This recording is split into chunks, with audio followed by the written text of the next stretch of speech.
If this is the first time for you to buy watches in Guangzhou, that's the information you need to know. Watches come in different sizes. A small dial makes your wrist slimmer, while a larger one makes you a stronger arrow. First of all, you need to determine your budget range. The Rolex Datejust is the best choice for cost-effective. For more advanced options, there's sports and professional models. Let's look at the submariners here.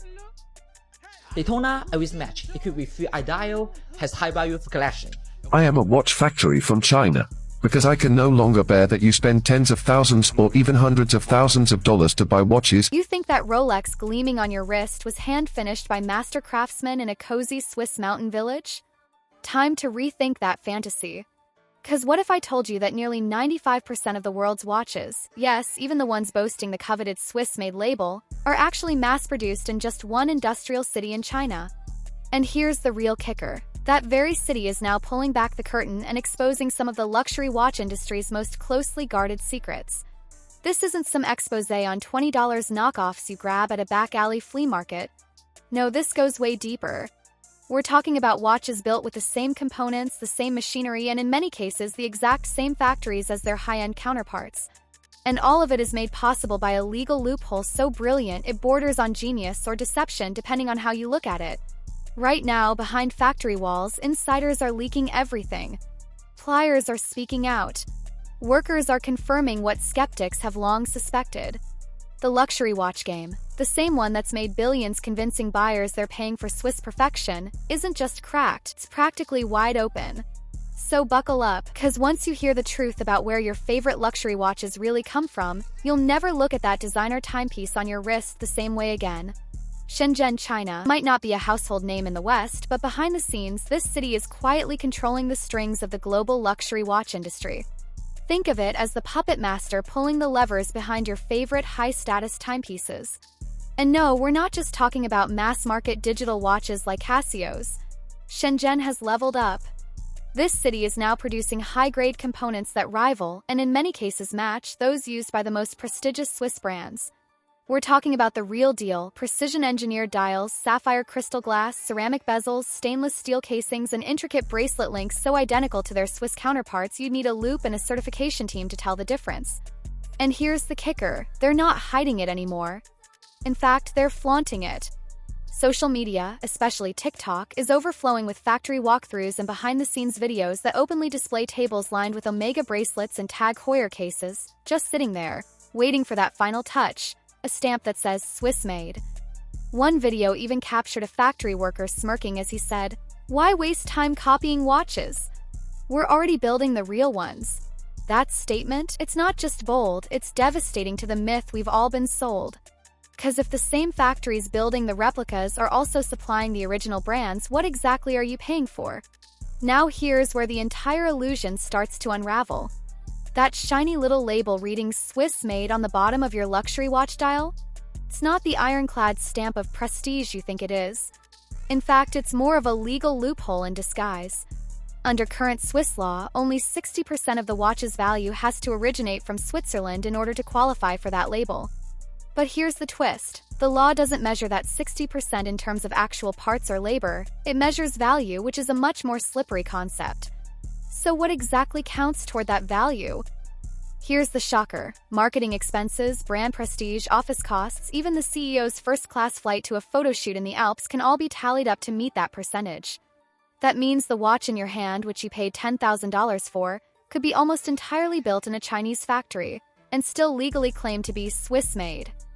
Here's how the game works. A factory in Shenzhen manufactures 95% of the physical watch, the case, the bracelet, the bezel, even the dial. Then it's shipped to Switzerland, where someone pops in the movement, often pre-assembled, and buffs the logo with a soft cloth. Boom. That final 5% is just enough to meet the Swiss requirement on paper, and just like that, your imported watch gets baptized in luxury. So while you thought you were paying Alpine prices for handcrafted European artistry, what you really bought was a glorified international group project, with most of the heavy lifting done in China, and a Swiss label slapped on for show. It's like ordering Chinese takeout, plating it in a French restaurant, and charging 5-star prices. For years, the Swiss watch industry fought tooth and nail to keep this reality under wraps. But then came TikTok, and suddenly the secret was out. Social media, especially short-form video platforms, blew the lid off one of the most tightly controlled illusions in luxury manufacturing. Now, factory workers and insiders from Shenzhen are going viral for showing what's really happening behind closed doors. In one jaw-dropping clip, stacks of unfinished Rolex watch cases sit in neat towers like metallic pancakes, ready to be boxed up and shipped out. These aren't shoddy knockoffs either, they're indistinguishable from the real thing. And it gets even more damning. One former employee at a well-known Swiss restoration firm dropped a bombshell in an interview. "I was let go for questioning why we were putting $5 Chinese movements into so-called vintage restorations." Let that sink in. Swiss heritage watches, allegedly valued for their pristine authenticity, might be running on bargain bin internals straight from Chinese suppliers. Meanwhile, the big brands are starting to twitch. Just recently, Rolex quietly slashed prices on some of its most iconic models. Submariners, GMT Masters, the kinds of watches collectors used to chase for years. And not by accident. These exact designs have been replicated down to the millimeter in Chinese factories for a fraction of the cost. Every little detail, every engraved crown, every luminous marker, they've nailed it. Is it just a coincidence that Rolex is suddenly making their most cloned models cheaper and more accessible? Not likely. They're feeling the pressure, and for good reason. When the underground market starts matching your craftsmanship and people can't tell the difference without a microscope, you either adapt or start sweating. And from the looks of it, Rolex is sweating hard. Forget the word fake. That label doesn't even apply anymore. The game has evolved. What we're seeing now is the rise of the B-grade homage market, and it's not about cheap knockoffs. These watches are so uncannily identical to the originals, it's like they were separated at birth. We're talking about near-perfect clones, crafted with such precision that even seasoned collectors have to take a second glance. How are they pulling this off? According to whistleblowers from inside the factories, the secret sauce is surplus material. When major brands like Rolex cancel large orders or switch suppliers, guess what happens to the leftover bezels, cases, or even dial components? They don't go in the trash. They trickle into the gray market. The same factories that manufacture official orders quietly repurpose those exact parts for custom homages sold through back channels. And it's shockingly easy to get in on it. Want a Royal Oak lookalike?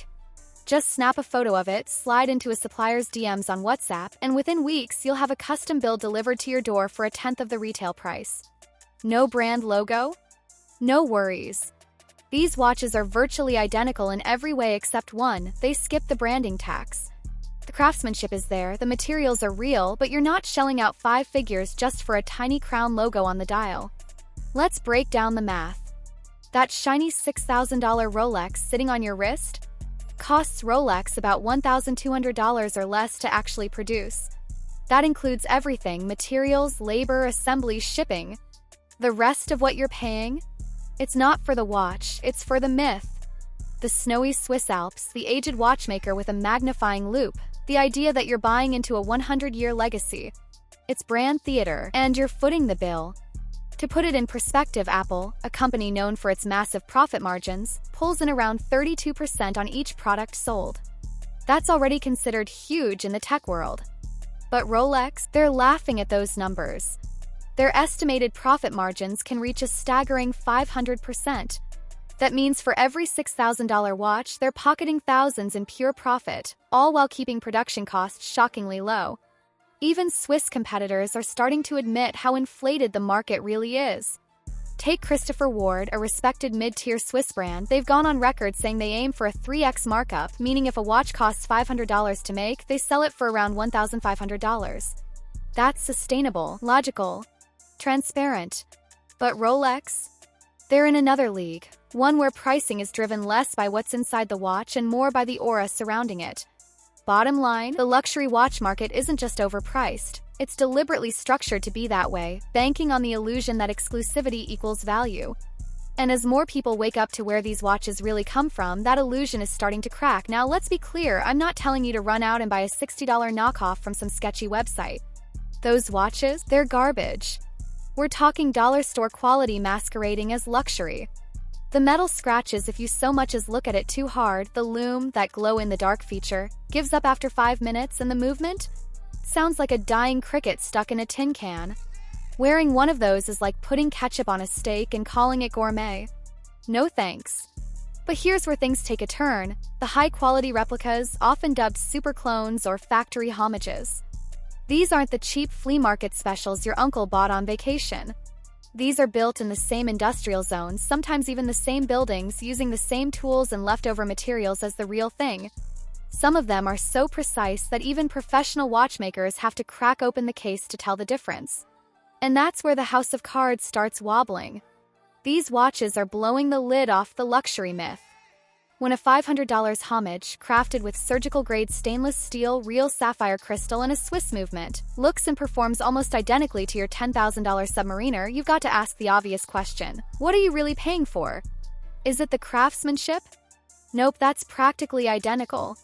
Is it the performance? Also a no. Some of these homages are regulating better than entry-level Swiss autos. So what's left? You're paying for a logo, for the emotional hit, for the illusion that your wristwear is somehow different, superior. But here's the catch. Once you realize the emperor's not wearing clothes, the entire game feels rigged. So yeah, the good replicas aren't just imitating, they're challenging the entire luxury narrative, forcing watch lovers to admit the uncomfortable truth. Brand prestige is often just very expensive smoke and mirrors. So, the million-dollar question. Are luxury watches a scam? Well, yes and no. You're not just strapping a timekeeping machine to your wrist, you're strapping on a narrative. A legacy, a curated fantasy built on Swiss snow, mahogany workbenches, and aristocratic approval. You're buying status, not steel, a membership pass, not just a product. That shiny Rolex, a ticket to an elite club, one where the sparkle matters more than the seconds.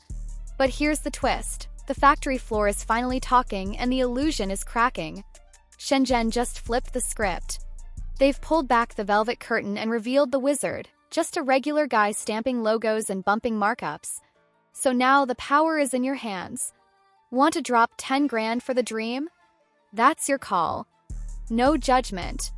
The prestige, the heritage, and the brand halo means something to you, go for it. But if you'd rather keep 9 grand in your wallet and still get a watch that looks, feels, and functions the same, guess what? Shenzhen's got you covered. Same materials, same design. Different story. Because in 2025, the truth is finally out. Luxury is a choice, not a commandment. It's not about authenticity anymore, it's about agency. You can buy into the myth, or you can buy straight from the machine that makes it real. So what's it gonna be? The fairy tale or the factory truth? If this opened your eyes, smash like and subscribe. This is just the tip of the iceberg. Drop a comment, Team Swiss Craftsmanship or Team Shenzhen Savings. Let's argue. And hey, if you've got a wild watch story, spill it below.